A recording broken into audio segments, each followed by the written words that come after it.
The moment you defend yourself, you have already stepped into a position of weakness, not because you are wrong, not because you are guilty, but because defense is a response and power never responds. Power frames. Most people believe that defending themselves is an act of strength. They think clarity earns respect, that explanations restore fairness, that truth naturally rises when spoken clearly enough.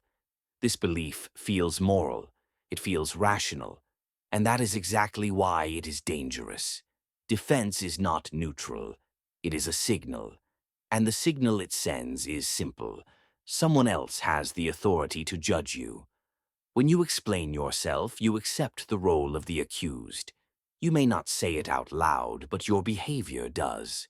You step into a structure where the other person becomes the evaluator, and you become the subject seeking approval. From that moment on, the conversation is no longer about truth. It is about hierarchy. This is the part people resist. They want to believe that reality is governed by facts, that correctness is persuasive, that being right is enough. But power does not operate on facts. It operates on perception, timing, and emotional positioning. Truth only matters when it is backed by authority. Without authority, truth sounds like justification. Think about how often you have felt the urge to defend yourself. The impulse is instant. Someone questions your intent. Someone implies incompetence. Someone twists your words. You feel heat rise in your chest. Your mind starts racing, assembling arguments, context, clarifications. You want to fix the misunderstanding immediately, as if speed itself could save you. That urgency is not intelligence, it is instinct. Your body interprets social threat the same way it interprets physical danger. Cortisol floods your system. Your nervous system switches to survival mode.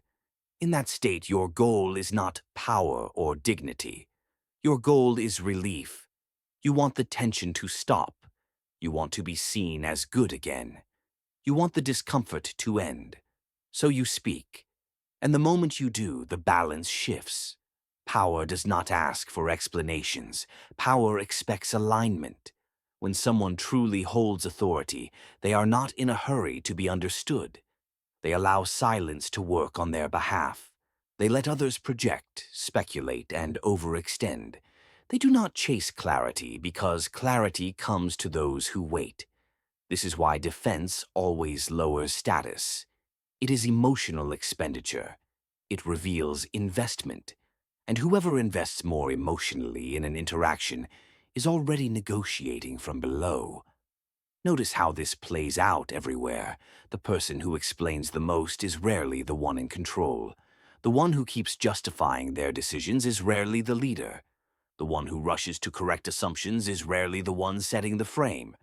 High-status individuals do not rush to clean up narratives.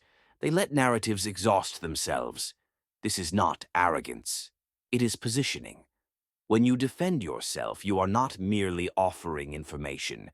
You are confirming that the accusation had the power to move you. You are teaching others that pressure works. You are reinforcing the idea that your composure is conditional. That lesson does not go unnoticed. Once people learn that you will explain yourself, they will demand explanations.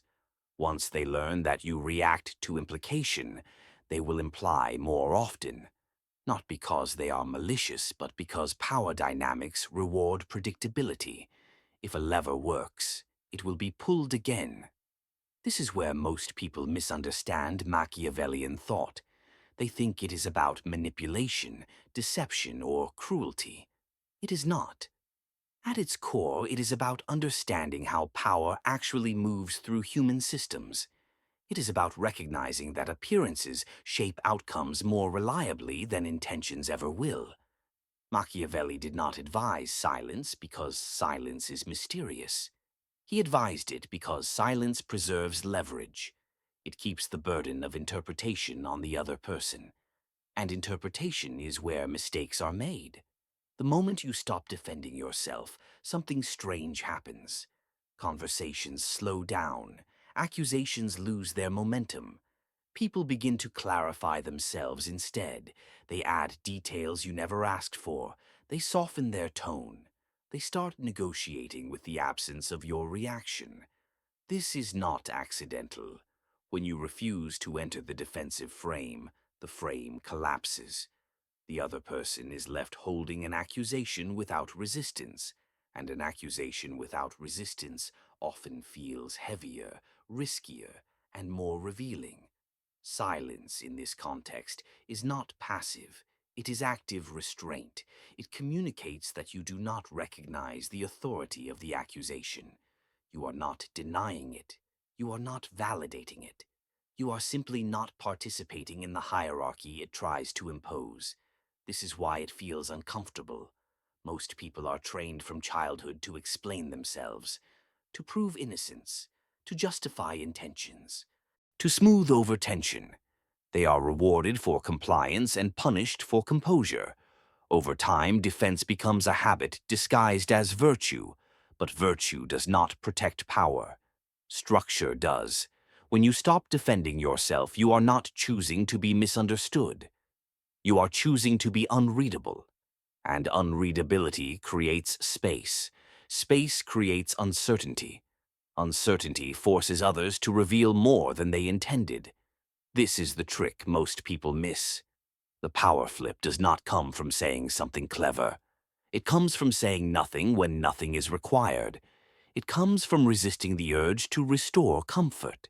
It comes from allowing tension to exist without rushing to resolve it. People assume that silence will make them look guilty. In reality, frantic clarification makes them look unsure. Silence, when held calmly, suggests self-possession. And self-possession is one of the clearest signals of authority the human brain recognizes. You do not need to convince people you are innocent. Innocence does not negotiate. You do not need to prove your value. Value is not proven. It is assumed. The more you explain, the more you imply that your position is fragile. Power prefers those who can withstand discomfort without reacting. This is not about winning arguments. It is about refusing the argument entirely. It is about understanding that not every accusation deserves oxygen, and not every misunderstanding requires correction. Some things resolve themselves when you stop interfering. Defense is effort, authority is economy. And the first step toward flipping the power is recognizing that the urge to defend yourself is not your ally. It is your conditioning. It is the echo of a system that taught you compliance in the language of reason. When you see that clearly, restraint stops feeling risky. It starts feeling natural.